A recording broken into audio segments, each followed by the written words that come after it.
नमस्कार, स्वागत है आपका संवाद 365 में। आपके साथ मैं हूं दिग्विजय सिंह चौहान। हाजिर हूं उत्तराखंड की खबरों को लेकर। आइए नजर डालते हैं उत्तराखंड में क्या कुछ खास चल रहा है, क्या कुछ उत्तराखंड की खबरें हैं। युवा कांग्रेस के राष्ट्रीय अध्यक्ष श्रीनिवास बीवी के हरिद्वार पहुंचने पर उनका जोरदार स्वागत किया गया। युवा कांग्रेस के जिला अध्यक्ष अमरदीप रोशन ने कार्यकर्ताओं के साथ उनका स्वागत किया। श्रीनिवास ने डिजिटल रोजगार रैली का शुभारंभ किया।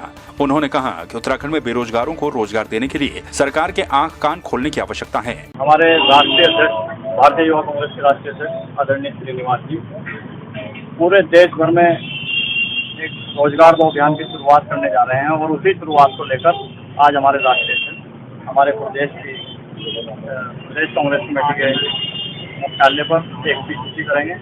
उत्तराखंड में कांग्रेस पार्टी और युवा कांग्रेस मजबूती से है, हमेशा रहा है। जो हमने आज रोजगार दो कैंपेन लॉन्च हो रहा है पूरा देश भर, सबसे ज़्यादा आज इस समय में युवा आत्महत्या कर रहा है। बट ये सरकार, गंगे बेरे निकम्मे सरकार, इस देश का युवा के बारे में सोचने को तैयार नहीं है। उत्तराखंड के 2 दिन के दौरे पर पहुंचे युवा कांग्रेस के राष्ट्रीय अध्यक्ष श्रीनिवास बीवी ने हरिद्वार के प्रेस क्लब में पहुंचकर युवा कांग्रेस के रोजगार दो अभियान की शुरुआत के बारे में बताया।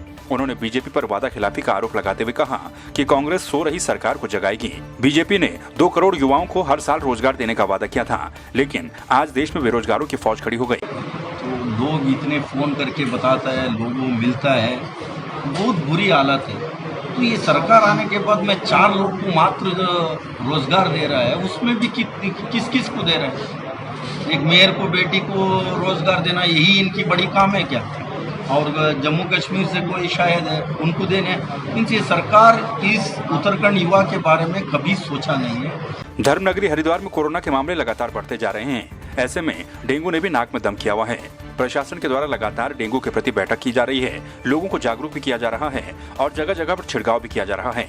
वहीं हरिद्वार की एक कॉलोनी के युवाओं ने भी डेंगू के प्रति लोगों को जागरूक किया और साफ सफाई की। और मैं ये कहना चाहता हूँ कि साफ़ सफाई का विशेष ध्यान रखना चाहिए। इस बीमारी से बचने का यही इलाज है। हमारे आस पड़ोस में जितने बच्चे ग्राउंड में खेलते हैं और सफाइयाँ अगर होंगी तो अच्छा रहेगा। हरिद्वार में भक्तों ने सोशल डिस्टेंसिंग के साथ साईं बाबा के स्थापना दिवस पर पूजा अर्चना की। मौके पर पहुंचे राजीव बंसल ने बताया कि सोशल डिस्टेंसिंग, मास्क और सैनिटाइजर बेहद जरूरी है। साथ ही भक्तों ने प्रार्थना की कि जल्द ही कोरोना महामारी से लोगों को निजात मिल सके। ये कोरोना काल तो सभी के लिए एक बहुत संकट काल का समय है ही है, सभी लोगों के लिए। पर मेरा ऐसा मानना है कि जो इसको धैर्य के साथ इसको समय को निकाल ले वो सबसे अच्छा है। तो कोरोना तो सभी के लिए, पूरे विश्व में एक ऐसा एक रोग फैल गया और बाबा की कृपा से बहुत जल्दी अभी ख़त्म भी हो जाएगा। और मेरे को ऐसा लगता है कि बाबा के जो भगत हैं उनको थोड़ा कम परेशान करेगा, ऐसा मेरे को लगता है। देश की प्रसिद्ध साहित्यिक संस्था राष्ट्रीय कवि संगम 23 सितंबर को दिनकर जयंती के अवसर पर काव्य पाठ प्रतियोगिता का आयोजन करने जा रही है। प्रतियोगिता दिनकर जी के काव्य पाठ से संबंधित होगी। यह प्रतियोगिता 2 समूहों कनिष्ठ और वरिष्ठ वर्ग में होगी। कनिष्ठ वर्ग में 11 वर्ष और वरिष्ठ वर्ग में 18 वर्ष तक के प्रतिभागी प्रतिभाग कर सकेंगे। विजेताओं को पुरस्कृत भी किया जाएगा। पहाड़ों की परिभाषा उदाहरण दे रही हूँ मैं, पहाड़ों की परिभाषा उदाहरण दे रही हूँ मैं, चले आओ पहाड़ों पर निमंत्रण दे रही हूँ मैं। कि 23 सितंबर 2020 को दिनकर जयंती के अवसर पर देश की प्रसिद्ध साहित्यिक संस्था राष्ट्रीय कवि संगम राष्ट्रीय स्तर पर काव्य पाठ प्रतियोगिता का आयोजन कर रही है, जिसमें कनिष्ठ वर्ग में 11 वर्ष और वरिष्ठ वर्ग में 18 वर्ष तक के प्रतियोगी हिस्सा ले सकेंगे और केवल दिनकर जी से संबंधित ही काव्य पाठ करेंगे। लॉकडाउन का पालन करते हुए सभी प्रतियोगी अपने अपने प्रांतों से अपना वीडियो बनाकर प्रेषित करेंगे। टिहरी झील का जलस्तर 822 मीटर पहुंच गया है, जिससे टिहरी झील के समीप बसा रौलाकोट गांव खतरे की जद में है। गांव के तीनों तरफ से भूस्खलन हो रहा है। मकानों और जमीनों में दरारें पड़ गई। रौलाकोट गांव में 150 के करीब परिवार रहते हैं। इन लोगों का कहना है कि उन्होंने कई बार विस्थापन की मांग की, लेकिन आज तक मांग पूरी नहीं हो पाई। वहीं डीएम का कहना है कि झील से प्रभावित गाँव में भू सर्वेक्षण किया जा रहा है। रिपोर्ट आने के बाद ही विस्थापन हो जाएगा, जो कि अभी गतिमान है। हमारे यहाँ जो पूर्णवास की समस्या है, कई दफ़ा हमने धरना प्रदर्शन कर दिया, कोई प्रशासन न हमारी सुन रहा है। हम कोर्ट में भी चले गया, कोर्ट भी नहीं सुन रहा है। जब कोर्ट ही नहीं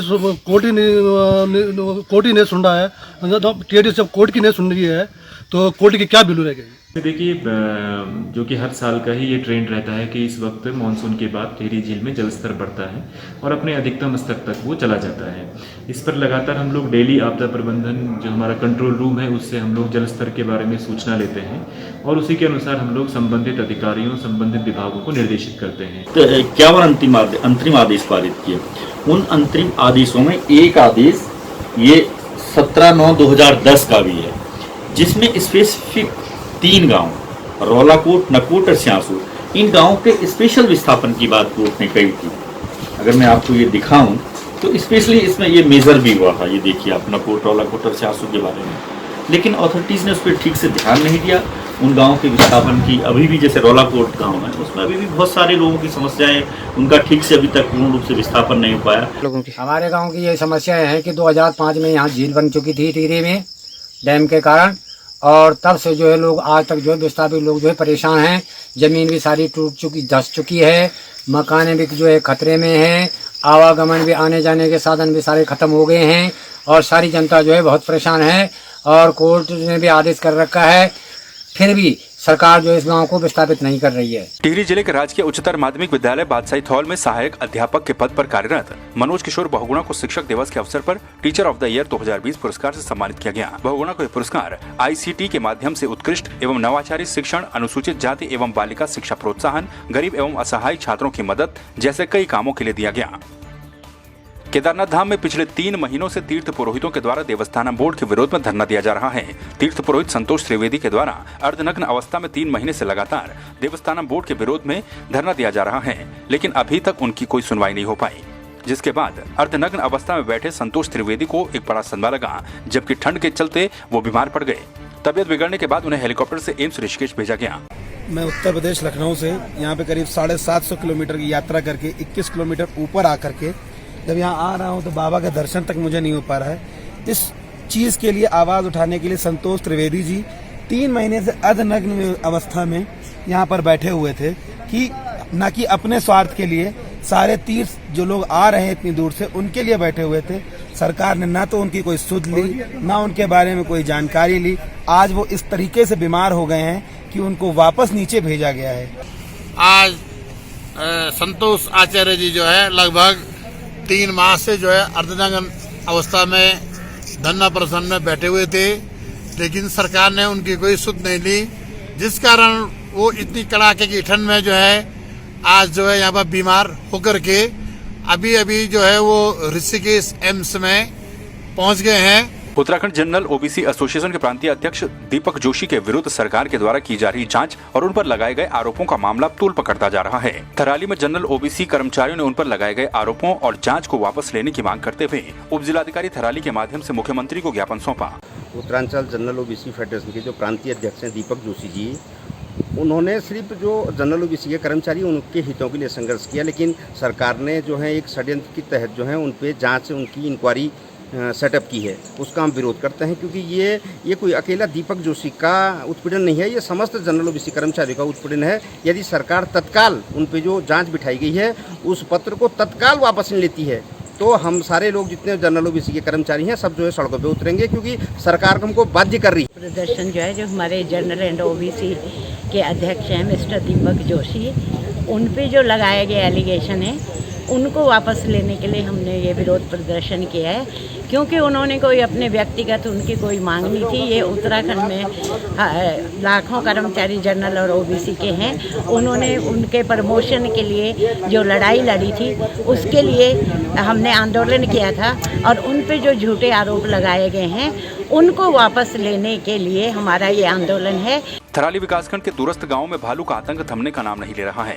ताजा मामला रतगांव का है, जहां पशुओं के साथ जंगल में गए एक 40 वर्षीय व्यक्ति पर भालू ने हमला कर दिया। घायल युवक को सामुदायिक स्वास्थ्य केंद्र थराली लाया गया, जहां पर प्राथमिक उपचार के बाद उसे हायर सेंटर भेज दिया गया। जो एक बियर बाइट का मामला आया है, ये ब्रिजमोहन जी है, ये 40 साल के, तो इनको अभी लाया गया है। इनको जो इनके द्वारा बताया गया है कि 2 दिन पहले इनको भालू के द्वारा काटा गया था। आज ये अस्पताल पहुंचे हैं यहाँ पे हमारे पास, तो इनको जो एक इंजरी है चेहरे पे वो काफ़ी सीरियस इंजरी है, उसके लिए हम इनको आगे सर्जन के लिए रेफ़र करेंगे। बाकी सब सिंपल इंजरी है जिनका ये पे ट्रीटमेंट किया जा रहा है।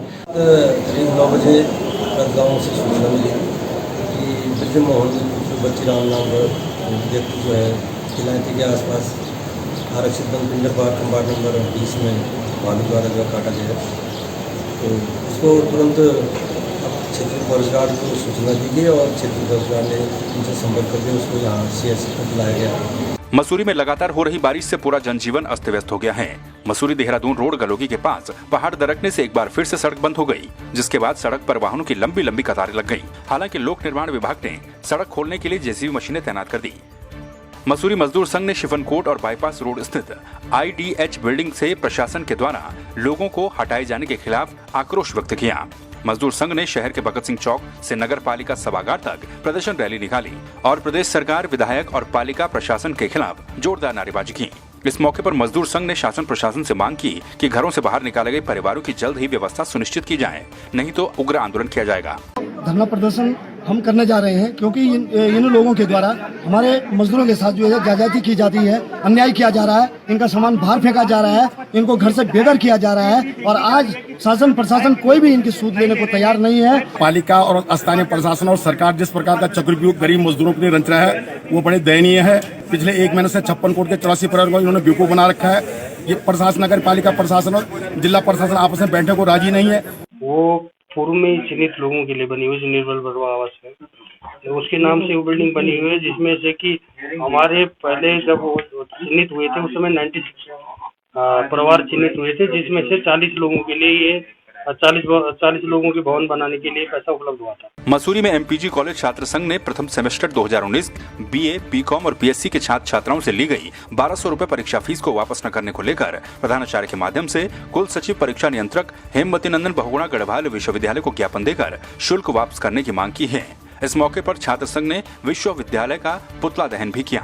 हमने MPG महाविद्यालय के प्राचार्य जी को हमने ज्ञापन सौंपा है, जिसमें हमारी मुख्य मांग ये है कि 2019 प्रथम सेमेस्टर का जो हमारा बैच था BA, BCom, BSc, जिसका विश्वविद्यालय के द्वारा 1200 रुपए अतिरिक्त शुल्क लिया गया था, जिसको लेकर हमने विरोध प्रदर्शन किया था। MPG महाविद्यालय के जो कॉलेज प्रशासन, उसके बाद कोई भी प्रयास छात्र छात्राओं के हित के लिए नहीं करा गया। छात्रों ने मुझे एक ज्ञापन दिया है और ये ज्ञापन ये मेरे संज्ञान में प्रथम बार लाए हैं। BA, BSc, BCom के छात्रों का जो है 1200 रुपए शुल्क विश्वविद्यालय द्वारा पूर्व में अधिक लिया गया था और वो वापस होना है, तो कुलपति महोदय को मैं इससे अवगत करा दूंगा। तो आपने देखा उत्तराखंड में क्या कुछ खास चल रहा है, क्या कुछ उत्तराखंड की खबरें रही। एक बार फिर से आपके सामने हाजिर होंगे उत्तराखंड की कुछ और खबरों के साथ। तब तक के लिए आप बने रहिए संवाद 365 के साथ। नमस्कार।